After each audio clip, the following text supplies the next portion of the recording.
decidir o que está procurando e para saber onde encontrá-lo. Muitas pessoas já ouviram falar de nomes tais como Kant, Hume, Aquino, Kierkegaard e constantemente se deparam com termos como empirismo, racionalismo, existencialismo e positivismo lógico e querem saber o que significam e como afetam o cristianismo. E essa é uma questão perfeitamente legítima. Se o seu pastor, na pregação, utiliza o termo racionalismo, empirismo, pós-modernidade, é necessário que haja uma certa explicação do que esses termos significam, porque ninguém é propriamente obrigado a fazer uma faculdade de filosofia, ou ninguém propriamente tem tempo suficiente para ler esse vasto mundo intelectual produzido desde os gregos, que já soma aí 2.500 anos e que geralmente fica restrito a certos luminares presentes na academia que, no mais das vezes, não todos, mas se arvoram ao direito de serem os detentores de tais conhecimentos. Não, esses conhecimentos são conhecimentos da humanidade e eles devem ser repassados da melhor forma possível. E aí onde tem aqui, de forma muito humilde, o autor coloca, né? Alguma informação e orientação é melhor do que nenhuma. É realmente e por isso é que se torna um empreendimento grande deste livro. Terminando aqui a página 13, no último parágrafo, ele diz assim: procurei fazer uma seleção daqueles pensadores, movimentos que ou têm tido algo de importante para dizer, ou bem ou mal têm exercido certa influência que ainda hoje se sente. Ele diz: este fato muitas vezes me obrigou a deixar as trilhas já traçadas dos manuais mais antigos, incluindo certas matérias que às vezes são negligenciadas e oferecendo interpretações que diferem daquelas mais conhecidas. Na verdade, o Colin Brown, ele, na minha opinião, ele trilhou um caminho, ele teve que abrir um caminho aí, digamos assim, na floresta, na mata, ainda desconhecido.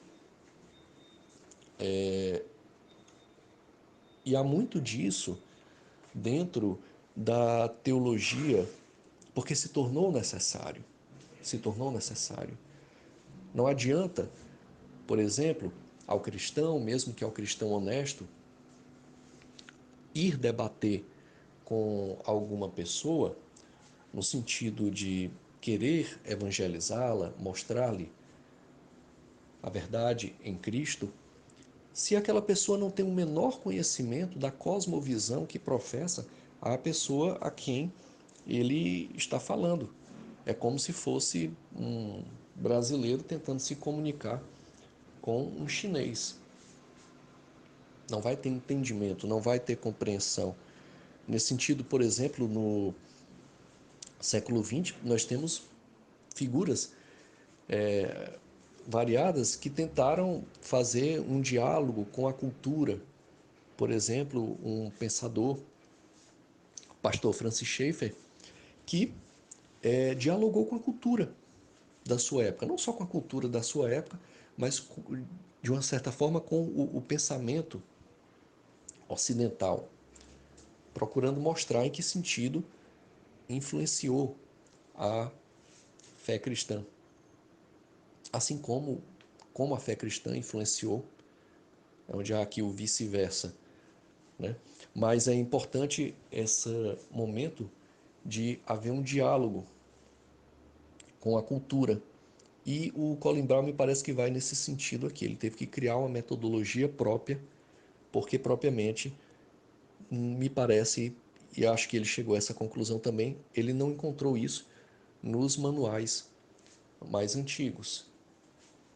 E é interessante verificar isso, porque até onde sei, Kant ia à igreja todos os domingos. Mas não me parece que a filosofia kantiana, quando vem a tratar de Deus, trate de Deus de uma forma conforme a Bíblia nos mostra. Então me parece algo que difere quando é filósofo e quando não é. A formação, por exemplo, recebida por Nietzsche, sim, até onde sei, Nietzsche, até um determinado momento da sua vida, pensava em ser pastor. Acho que pietista, não sei se estou enganado aqui. Depois ele abandona radicalmente isso. Quer dizer, mas obviamente toda essa formação está presente ao longo do seu pensamento. E aí muitas vezes eu acho que falta isso.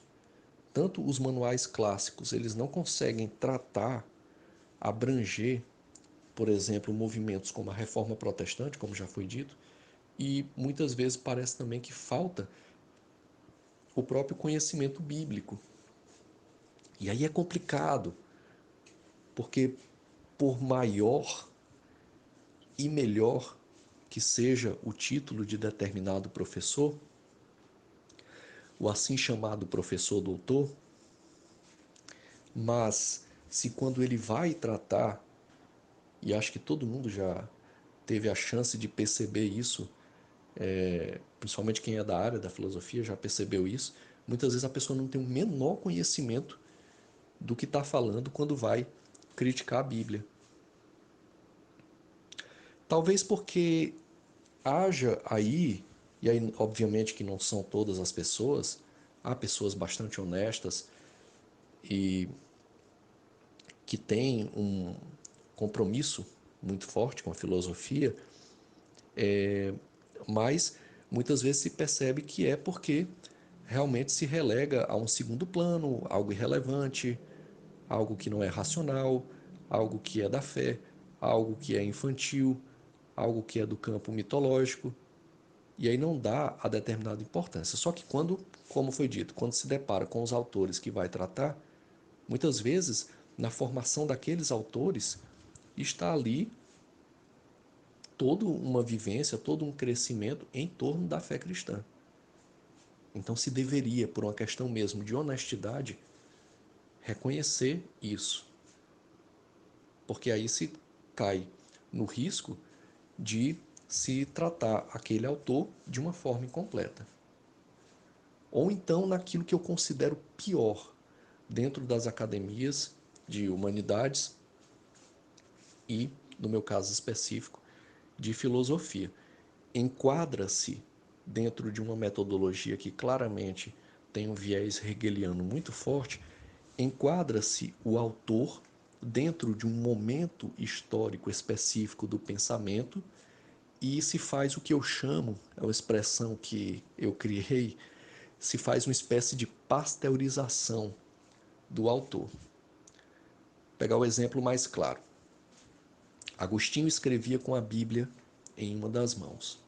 Bom, mas quando eu vou tratar Agostinho dentro da academia, eu meio que retiro, pasteurizo, purifico, retiro tais aspectos teológicos e enquadro Agostinho dentro daquele movimento que vinha desde dos gregos, procurando tratar a questão do ser, a questão da metafísica, a ontologia, e enquadro tudo dentro de um plano geral, e esse é o Agostinho filosófico.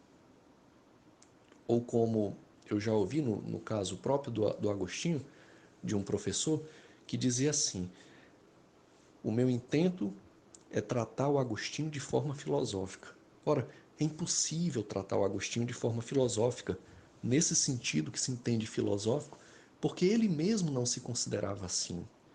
A própria distinção entre fé e razão, para o Agostinho, talvez ele não entendesse muito bem, essa é uma distinção moderna, e nem por isso, pelo fato de ser moderna, é melhor do que, quer dizer, a coisa aqui não é cronológica, a filosofia se aprende muito isso, e é por isso que ainda hoje se estuda Platão, porque senão não se estudaria mais Platão, diria-se simplesmente que é algo ultrapassado. Mas enfim, para não alongar muito, ele fala aqui, só para concluir, para ajudar o leitor comum, citando aqui o texto, que deseja encontrar um guia de orientação, e o estudante que talvez se ocupe somente com certas seções desse relato, não hesitei em atribuir rótulos a todas as seções e subseções presentes na obra. É o que a gente observa aqui, folheando rapidamente o texto. Ele às vezes trata por autores bem específicos, por exemplo, Descartes. Aí trata aqui sobre Descartes. Aí a próxima seção, Spinoza. Mas em alguns pontos ele acaba colocando certos títulos.